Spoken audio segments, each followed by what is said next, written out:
Catherine Vautrin, ministre de la Santé, des Solidarités et du Travail, a claironné il y a 4 jours sur RMC à propos de la réforme chômage attestée par Gabriel Attal, où, selon ses propres mots, l'idée serait d'inciter les travailleurs à aller vers l'emploi. Elle souhaite que France Travail, qui, selon elle, a la capacité d'accompagner chaque demandeur d'emploi.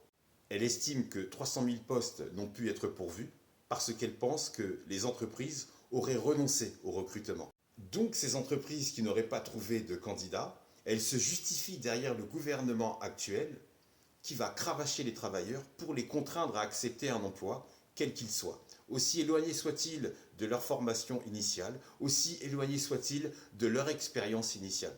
On peut donc s'interroger sur ces 300 000 postes.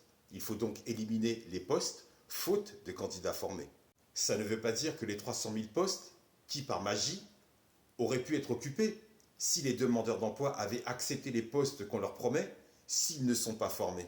Il y a des postes dans le digital, le marketing, développeurs, consultants, et donc des postes où il n'y a pas assez de forces vives qui y sont formées, ou pas assez de forces vives qui seraient intéressées par ces professions. Même si demain 150 000 personnes trouvent un taf, ça veut dire qu'il y aurait 150 000 autres chômeurs en moins.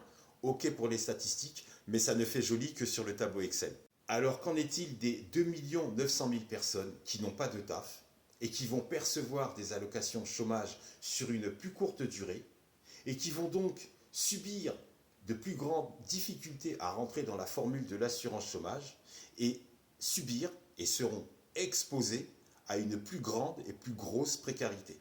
Le gouvernement actuel et France Travail va pousser les demandeurs d'emploi à se mettre encore plus dans la merde. Quand on baisse l'indemnisation chômage, ce sont les conditions de l'assurance chômage qu'on détruit. Ceux qui travaillent payent pour obtenir de l'assurance chômage pour le jour où l'entreprise met la clé sous la porte. Si tu travailles, c'est pour obtenir de l'assurance chômage pour le jour où tu es touché par un accident de la vie.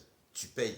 C'est comme payer un abonnement appel illimité chez un opérateur téléphonique, mais tes appels sont limités. C'est comme payer une assurance retraite complémentaire pendant plusieurs années, et que le jour où tu es à la retraite, on te dit « Désolé, il n'y a plus rien, tu la fermes et c'est comme ça ».